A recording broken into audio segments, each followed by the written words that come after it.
have to be serious. There's royalty here. Well, yeah, somewhere. Welcome to MsMojo, and today we're looking at the side-by-side comparisons of The Crown Season 5 versus the real-life royals. Also, people are interested.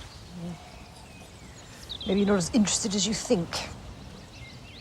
Maybe more interested than you think. For this list, we'll be looking at royal events, characters, and famous moments and seeing how accurately they've been replicated in The Crown's 5th season. Which recreation did you think was the most uncanny? Let us know in the comments. Number 9. Labour wins the 1997 general election. This vote tonight has been a vote for the future, for a new era of politics in Britain. In 1997, the new Labour Party, led by Tony Blair, won the general election by a landslide, ending the Conservatives' 18-year hold on number 10. In the final episode, we see Mr. Blair deliver his victory speech with his wife Sherry by his side. Well, a new dawn has broken, has it not? Although it's a brief scene, The Crown does a decent job of recreating the moment. Blair speaks to his supporters from a platform with red banners on either side, indicating the party's colors.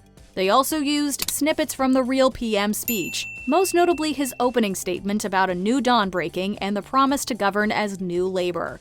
As far as character introductions go, this one is pretty spot on. I rather like it. Number 8. Prince Charles breakdancing. If you thought you heard us say breakdancing, you would be correct. People out there have no idea who I really am. In 1985, the prince attended an event thrown by his charity, the Prince's Trust, which campaigns to help at-risk youths. During the event, a group of young breakdancers urged the royal to take a spin on the dance floor.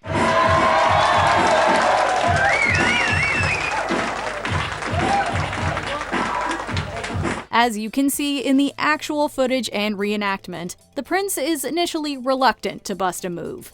However, he soon loosens up, and he's actually not too bad, although we don't see a dance career in his future either. Dominic West puts his best foot forward to recreate this now viral moment, which is accompanied by text educating viewers about the charity. I drop the bass, two MCs get weak. For every road they trace is a scar they keep.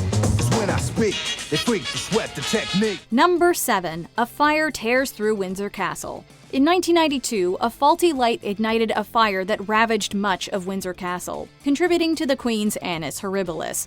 The fire supposedly blazed for about 15 hours, destroying 115 rooms and, unfortunately, some priceless art. I'm afraid the Crimson Room did not survive. How sad. Yes. Like many watching the news on that fateful day, The Crown uses television reports to document the devastation. We imagine that seeing this moment recreated brought back the horror and sadness that enveloped many back then. And I asked him what she felt about what had happened and what her mood about it was, and he said that she's like any mother watching her own home burn down. She's obviously absolutely devastated. The Queen wasn't present when the blaze began, but she did visit shortly after, as the show portrays. The Crown shows well-documented footage of the fire and subsequent destruction. However, it also offers a more personal perspective. After all, this was a special place for the royal family. I'm happy for people to know. Know what? That their queen is depressed. That I am made of flesh and blood. Number 6. Prime Minister John Major. Johnny Lee Miller underwent an incredible transformation to become Margaret Thatcher's successor, John Major. The gray hair with the side parting and big round glasses are a perfect match, but some viewers believe Miller is a little too hot for the role. I do hope the history books will judge my premiership rather more kindly than the electorate has. Nevertheless, the actor shared how he'd discovered a new appreciation for the, quote, very misunderstood Conservative leader, which he hoped to relay in his performance.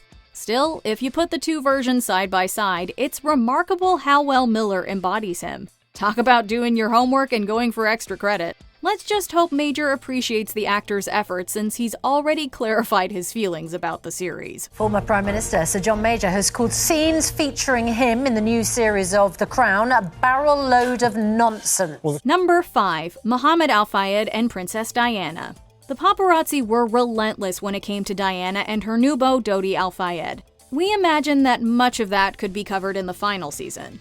However, in Season 5, The Crown attempted to recreate the moment Diana met Dodi's father, Mohammed, at a polo match. Afraid you've got me.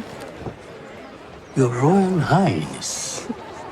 I realise I'm your substitute for the big chief. This scene seems to be a mishmash of other well-documented Princess Di moments. It's true that she met the senior al-fayed at a polo match, but she was supposedly there supporting her then-husband, who was playing alongside her future lover. Dodi? Your Royal Highness? Dodi. Or just Dodi. What? It's a joke. It's a funny. Her lilac ensemble resembles an outfit she wore during a trip to Washington in June 1997. So while side by side they're not an exact match, you can definitely see the inspirations. That seems to have worked out well. I was worried I'd been rude, but as it turns out... Number 4. Prince Charles admits to infidelities. In 1994, Prince Charles sat with political pundit Jonathan Dimbleby to discuss his private life and public duties. At one point during their conversation, Dimbleby asked the royal if he'd adhered to his vows during his marriage to Diana. Yes. Until it became irretrievably broken down. Us both having tried. The Crown opted to include this groundbreaking moment since it led to several momentous events, including a specific dress we'll return to in a moment.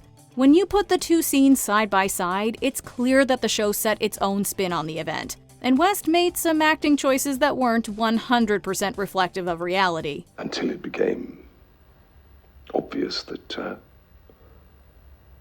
the marriage couldn't be saved. Both of us having done our best. Still, the crux of the interview is prevalent, his confession is consequential, and, as we know, its aftermath was colossal. Do you now hope that this issue and expect this issue to go away? Is that what you hope will now happen? Would it be nice if it did? Number 3. The revenge dress. Avoid the cameras, stay out of the limelight, just let the storm pass. That is not what Diana chose to do that night. We can't be the only ones who saw Elizabeth Debicki in the trailer wearing that little black dress and had to do a double take. The princess made heads turn when she wore the iconic outfit designed by Christina Stambolian to a Vanity Fair fundraiser at Kensington Gardens. It became a cultural phenomenon as Diana delivered a loud and bold statement without uttering a single word. She didn't have to say anything with words. It was a fashion response. That dress became her clear message to Charles and the world. No pressure on the costume team or anything. Debicki revealed that following her casting announcement, she'd received many messages asking if the slinky off-the-shoulder number would make an appearance. It really is that famous. Needless to say, everyone involved understood the importance and power of the dress, and we're incredibly impressed. But there is little doubt that the War of the Waleses has entered a new and more volatile phase. Number 2. The Annus Horribilis speech. In the words of Queen Elizabeth II, 1992 is not a year on which I shall look back with undiluted pleasure. Although it was the year she celebrated her Ruby Jubilee, marking 40 years on the throne, it was also the year 3 of her children's marriages broke down and a fire severely damaged Windsor Castle. It has been, by some margin, the worst year of my reign. Quite possibly my life. The Queen delivered her Annus Horribilis speech at London's Guildhall to commemorate this bittersweet milestone in her reign. While Imelda Staunton certainly looks the part, and the speeches start off identical, the Crown quickly goes off-script with their own take on the monologue. It has turned out to be an Annus Horribilis. No institution is beyond reproach, and no member of it either. You'll also notice that the real Queen's voice is much hoarser, supposedly due to a cold and smoke inhalation from inspecting the damage at Windsor. It's not a complete deviation, but it's not a mirror image either. The high standards we in the monarchy are held to by the public must be the same benchmark to which we hold ourselves personally. Before we continue, be sure to subscribe to our channel and ring the bell to get notified about our latest videos. You have the option to be notified for occasional videos or all of them. If you're on your phone, make sure you go into your settings and switch on notifications. Number 1. The controversial Panorama interview. The very recreation of this interview has been deemed controversial by critics, especially after recent investigations. But how accurate is it?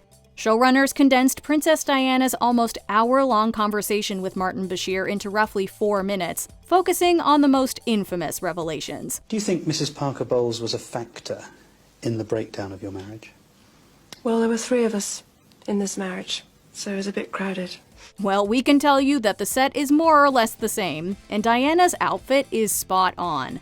However, Debicki puts on an uncanny performance. What better way to break down a personality than by isolating it?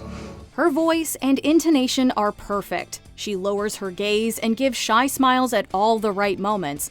She even reenacts the famous 3 people in this marriage quote so brilliantly that it could have been lifted straight out of the 1995 interview. Well, there were 3 of us in this marriage, so it's a bit crowded. Do you agree with our picks? Check out this other recent clip from MsMojo. And be sure to subscribe and ring the bell to be notified about our latest videos.